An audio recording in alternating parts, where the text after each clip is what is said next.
E aí, fiéis telespectadores do Régua do Mundo, voltamos, hein? Primeiro curso do Régua do Mundo, totalmente gratuito, não se preocupem. STF, Congresso, Senado, Reforma Tributária, Economia, blá blá blá blá. Todos eles convergindo, porque essa é a minha tese principal. Tudo, claro que tudo tem suas nuances, tudo tem suas características específicas, mas eu acho que o conceito fundamental, pelo que eu tô interpretando, eu acho que é isso que tá faltando, esse é o gap, que é a falta de compreensão do conceito não existe vácuo de poder. Eu queria ter uma linearidade, mas não vai ser o caso. Então eu vou começar da última coisa que eu tava escutando. O penúltimo, na data dessa gravação, o penúltimo podcast do O Assunto, do Globo, é sobre aniversário de 10 anos das marchas de 2013. Quando o gigante havia acordado, se vocês se lembram. E é engraçado, porque eu já estava com esse vídeo que estou gravando hoje na cabeça, já estava com todo o esqueleto da série de vídeos Não Existe Vácuo de Poder na cabeça, e eu vi ontem esse programa e tem tudo a ver. O que aquele movimento muito interessante que começa pedindo, com reivindicações muito justas, acaba se tornando uma fagulha ali do fascismo que viria pra frente, do bolsonarismo, do lavajatismo.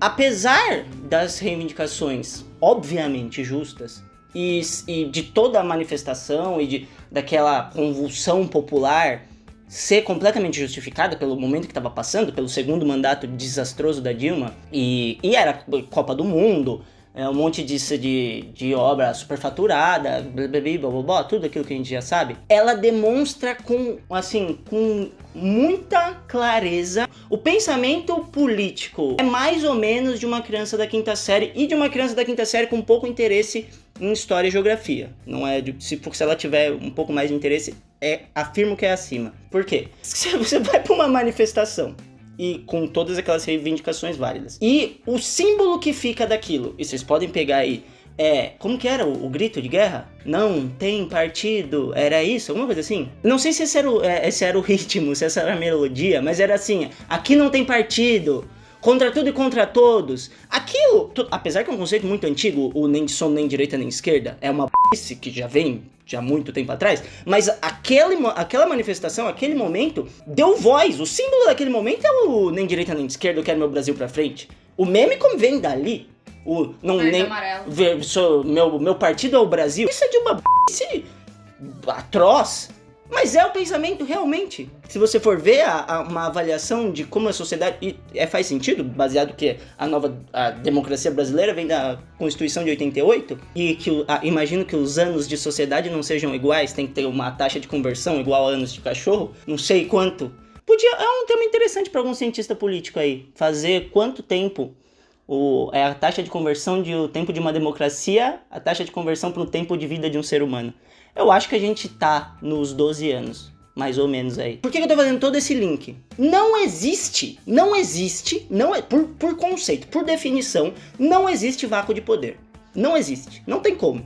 Você querendo, você não querendo, você achando bonito, você achando feio, não existe. Uma manifestação daquele tamanho, que tá com aquele poder, que claramente vai ser capitalizado politicamente. É óbvio que vai ser capitalizado politicamente. E isso tudo eu coloco a responsabilidade na mídia, porque quem direciona pra onde que vai ir é a mídia, né? Que também, a mídia, acho difícil de falar que foi juvenil. Ela se aproveita, né? Se aproveita e tem os interesses dela a curto prazo e não imagina onde vai parar. E aí, corta passa, sei lá, 8 anos pra frente e tem o Bolsonaro aí, que eu acho que não foi bom pra ninguém, né?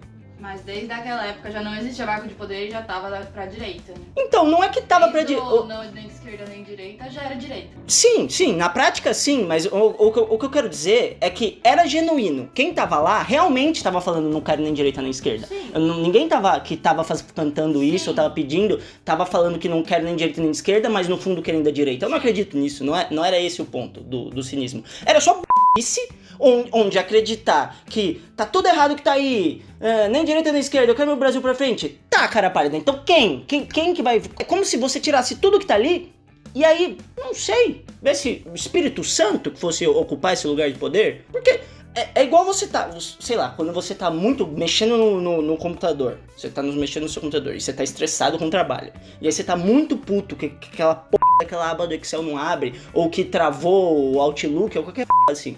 E é o seu computador de trabalho. E você tá muito estressado. E você fica com raiva que o negócio travou e que fechou sem salvar. E aí você vai pegar o seu computador e estressalhar ele. Tudo bem, você descontou sua raiva, que é mais ou menos aquilo. Falar nem direita nem esquerda é mais ou menos isso. Você estraçalha o que tem aí, vai comprar outro computador. Eu não sei se a analogia foi a melhor possível, mas o que eu quero dizer é não adianta. Uma coisa que vai ser necessária, alguém vai precisar ocupar esse lugar. Você vai precisar de outro computador. Você vai precisar de alguém para ocupar os lugares de poder, de mediação de poder. Então, você não quer nada, você quer o quê? É tosco, é um pensamento muito tosco, que foi o que aconteceu e foi o que diretamente leva a gente ao bolsonarismo. Porque ele capitaliza em cima disso. Eu sou contra tudo, contra todos, antissistema. Eu nem tô ainda levando em consideração que ele tava 30 anos como deputado.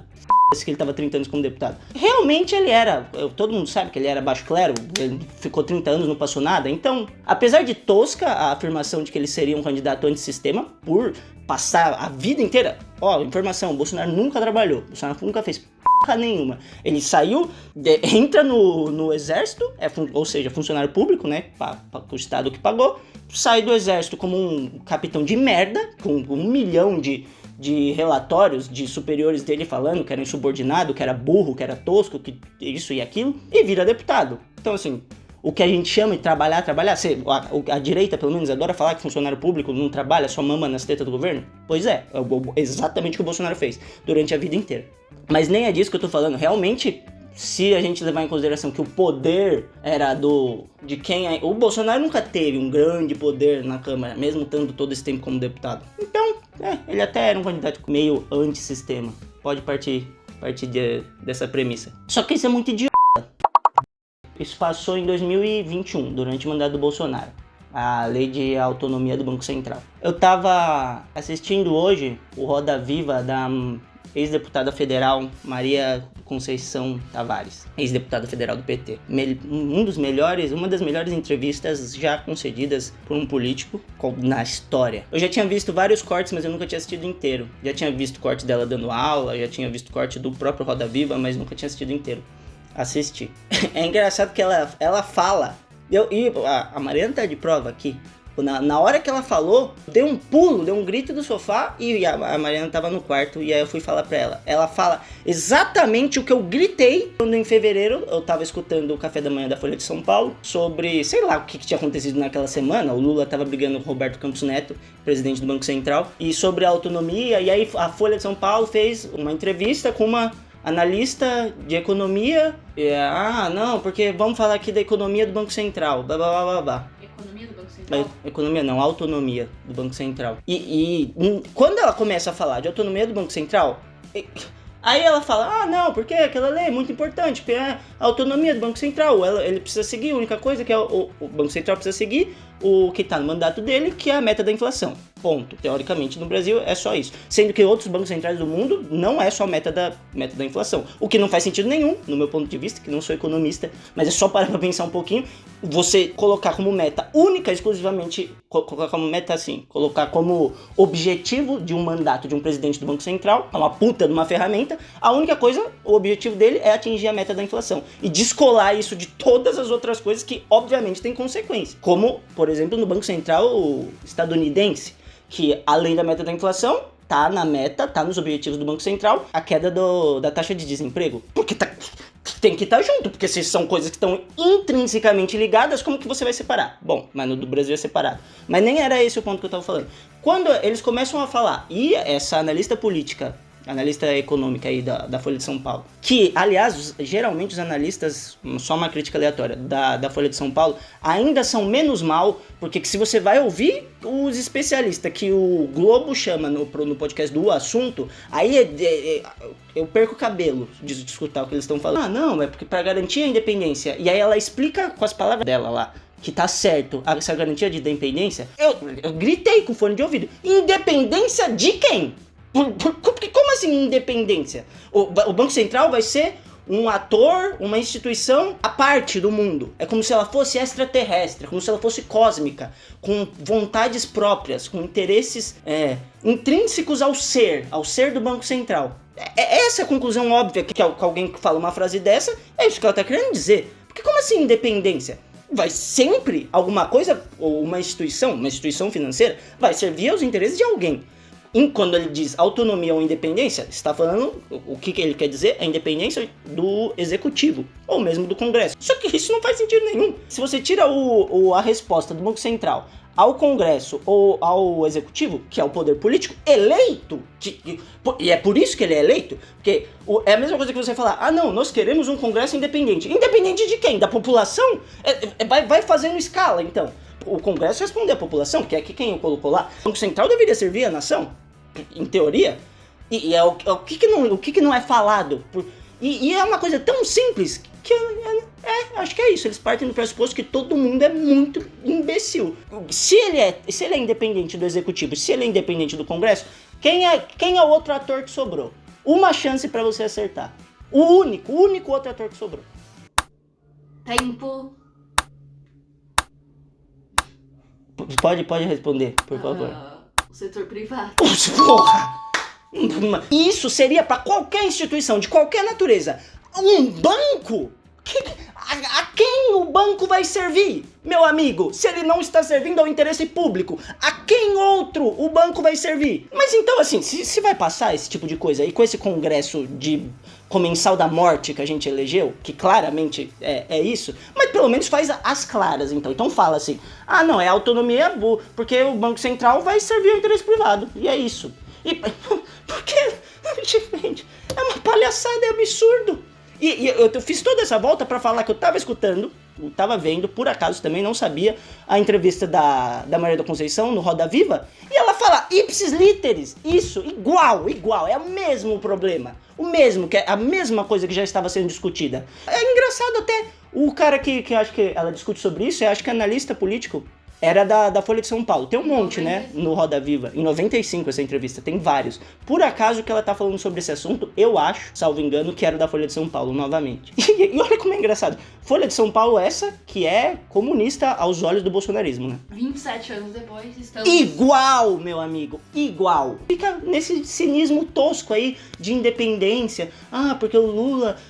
ele que causa, aí tem que ouvir, porque quem está atrapalhando, eu não consigo entender o presidente Lula, porque quem está atrapalhando é ele que causa essa insegurança, quando fica pressionando o presidente do Banco Central, como se não houvesse, ignorando completamente o interesse do setor privado no que está acontecendo na alta dos juros. Não, e ela ainda tem a pachorra de falar que, como ainda não estamos no momento de deflação, fica difícil afirmar porque a pessoa que está apresentando o podcast fala, e a gente consegue falar que a taxa de juros do Brasil tá alta, ela responde, isso, eu não tô nem parafraseando, acho que ela responde literalmente isso. Ela responde, é difícil de afirmar, antes da gente estar com meses seguidos de deflação, que a taxa de juros no Brasil é alta. Que eu pariu! Pergunta pra qualquer pessoa do planeta. Pergunta não, pesquisa você aí, hoje, agora. Taxa de juros no mundo, no planeta Terra inteiro. E compara com a taxa de juros do Brasil. E vê se é difícil afirmar. Como é difícil afirmar que 13,75% é uma taxa de juros alta? Com uma inflação de 3, com juros real de 10. Então eu tô falando, eu que sou mais burro, porque ela é especialista, eu que sou mais burro tô falando, não é difícil afirmar, sim, a taxa de juros no Brasil é absurda. E tudo isso que eu tô falando tem a ver, nem era sobre taxa de juros ou Banco Central, isso, eu só tô falando que tudo isso tem a ver com não existe vácuo de poder. Todo essas armadilhas retóricas que o jornalismo participa e o político usa muito bem, direito usa muito bem, de autonomia do Banco Central, é porque parece bom, né? Quando você fala assim, estaria na rua. Você concorda ou não com a autonomia do Banco Central? Porra, autonomia, você vai concordar com a autonomia de qualquer um. Não, concordo, tá tudo certo. Só que não é isso, né? Óbvio que não é isso. E sabe por que não é isso? Porque não existe vácuo de poder. Se não é o poder público que tá atuando, é óbvio que outro agente vai atuar. Entrega tudo na mão do capital e eles que tomam a decisão por nós. Porque a benevolência do dono do capital se provou historicamente gigantesca, né? Ele pensa bastante no bem da nação. Ah, não, é porque é independência. Ah, não, porque eu não sou nem direita nem esquerda. Ah, não, porque... Não. Alguém vai ocupar este lugar. E essa é a conversa. Sempre vai ser isso. Sempre que tiver qualquer coisa nesse conceito de que, ah, não, nem isso nem aquilo, tá tudo errado isso daí. Ok, a premissa pode estar até certa, dependendo do contexto. Mas o próximo passo da conversa tem que ser necessariamente quem vai ocupar esse lugar de poder. Porque não existe vazio. Alguém vai ocupar. Esse é o ponto. Que elitezinha de que veio pra cá e aqui permanece.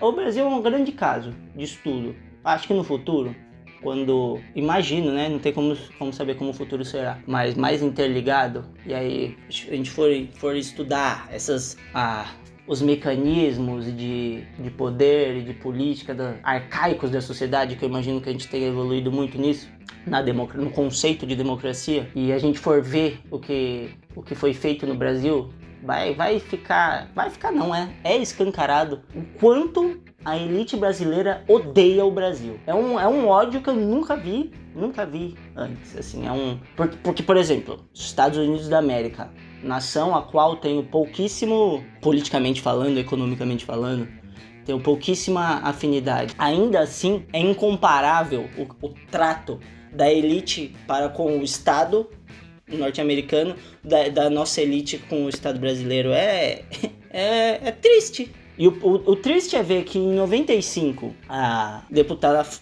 falava, e ela é perguntada diretamente se a situação melhorou ou piorou. E ela afirma categoricamente, com dados, explicando o porquê da afirmação que ela estava fazendo, que claramente havia piorado, e a gente compara de 95 para hoje, e eu consigo fazer a mesma afirmação que ela fez, com mais exemplos ainda, e que piorou de novo. Ah, mas porque se faz a comparação, quem vivia melhor, você agora ou no tempo da sua avó?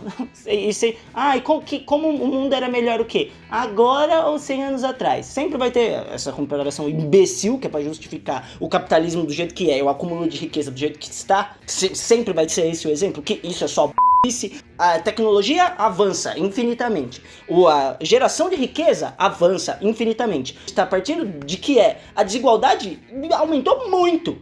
E é esse o ponto, o acúmulo de riqueza desse jeito que está aumentando e a tendência é aumentar ainda mais. Mas o que eu estava querendo dizer era em relação ao Congresso, que se naquela época estava ruim, e ela já estava denunciando o entreguismo daquela época, o de hoje, meu amigo, estamos em maus lençóis. Não, duas coisas porque tem a ver. Duas coisas pra finalizar.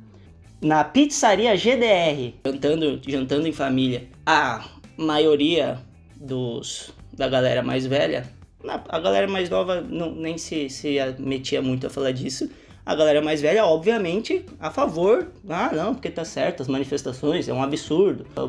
Aquele velha pauta capitalizada pela direita e pelo bolsonarismo de que é um absurdo a corrupção. Sim, caralho, óbvio que é um absurdo a corrupção.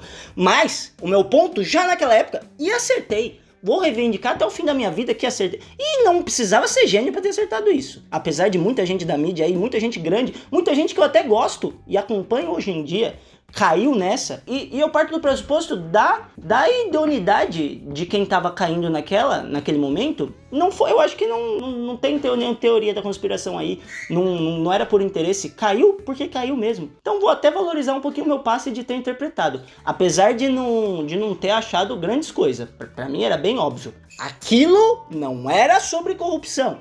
Gritei na pizzaria naquele momento e clamo mais uma vez a minha análise correta. Não era, não foi e continua não sendo.